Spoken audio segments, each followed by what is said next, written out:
गणेश चतुर्थी यानी भाद्रपद शुक्ल चतुर्थी तिथि है। श्री गणेश जी की जन्म तिथि। हमारे पर्व और उत्सव व्यक्ति, समाज और राष्ट्र के हित साधक हैं।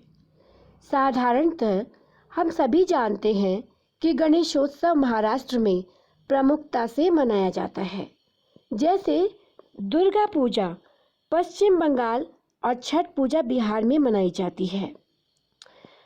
आज गणेश चतुर्थी और स्वाधीनता संग्रामियों का उत्सव है। अब इन दोनों के बीच क्या नाता है, ये हम आपको बताने जा रहे हैं।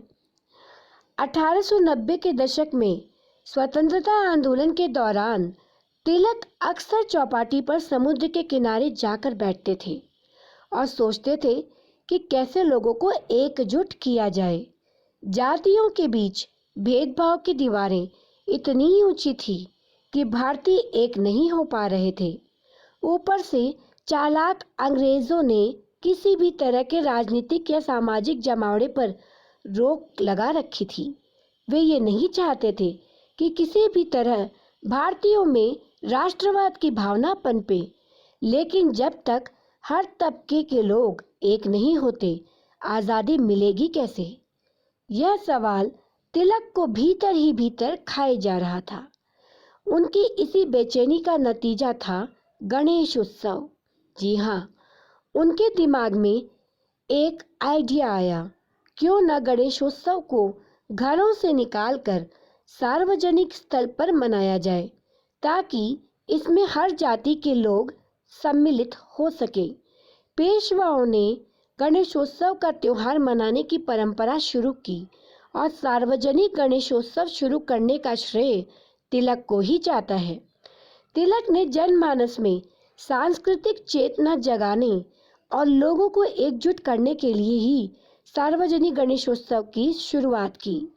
हालांकि कांग्रेस पर 1885 से 1905 पर वर्चस्व रखने वाला व्योमेश चंद्र बैनर्जी, सुरेंद्रनाथ बैनर्जी, दादा भाई नौरोजी, फिरोज शाह मेहता, गोपाल कृष्ण गोखले, मदन मोहन मालवीय, मोतीलाल नेहरू, बदरुद्दीन तैयबजी और सुब्रमण्यम अय्यर जैसे नेताओं का उदारवादी खेमा नहीं चाहता था कि गरण दल के नेता तिलक सार्वजनिक गणेशोत्सव शुरू करे।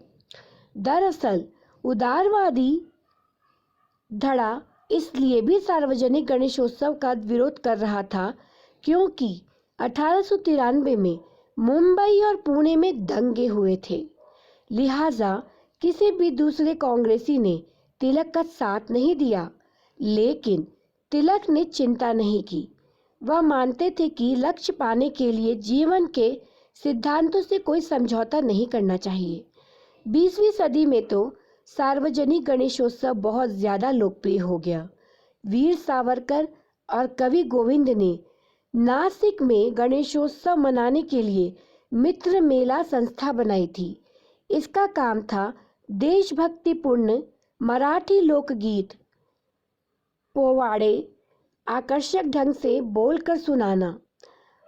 पोवाड़ों ने पश्चिमी महाराष्ट्र में धूम मचा दी।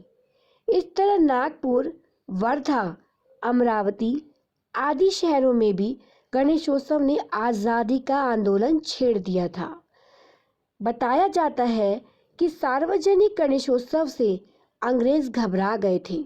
इस बारे में रोलेट समिति की रिपोर्ट में भी गंभीर चिंता जताई गई थी। रिपोर्ट में कहा गया था कि गणेशोत्सव के दौरान युवकों की टोलियां सड़कों पर घूम घूम कर अंग्रेजी शासन का विरोध करती है और ब्रिटेन के खिलाफ गीत गाती है। स्कूली बच्चे पर्चे बांटते हैं जिसमें अंग्रेजों के खिलाफ हथियार उठाने और शिवाजी की तरह विद्रोह करने का आह्वान होता है। इतना ही नहीं, अंग्रेजी सत्ता को उखाड़ फेंकने के लिए धार्मिक संघर्ष जरूरी बताया जाता है।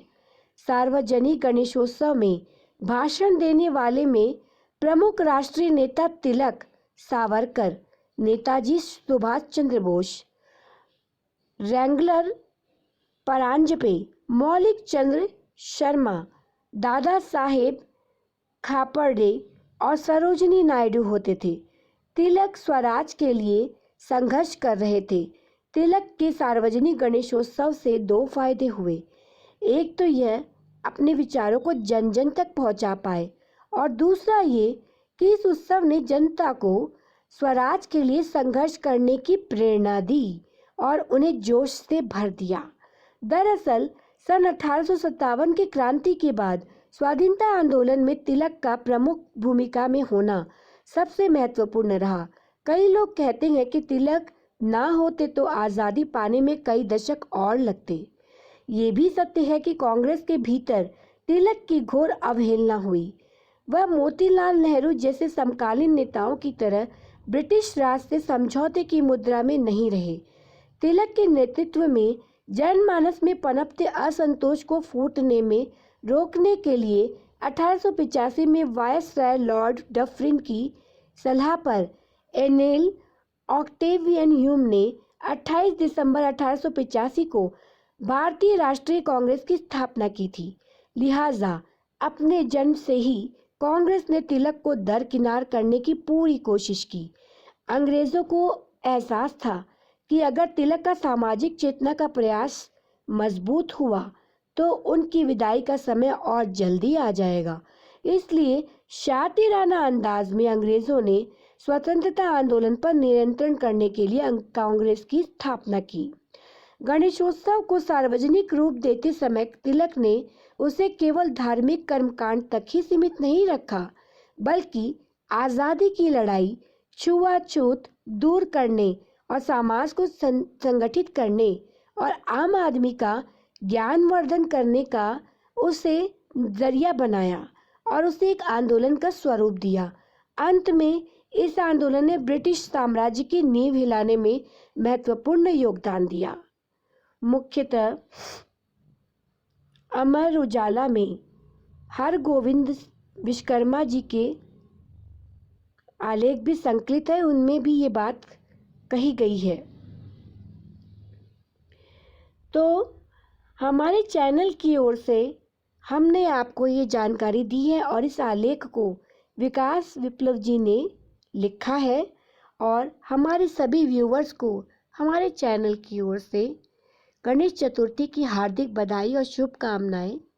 जाते जाते हमारे चैनल का स्लोगन, उसे हम शेयर करना कैसे भूल सकते हैं। तो आइए प्रकृति को बना ले अपना मित्र और सुधार ले अपने जीवन का चित्र। नमस्कार।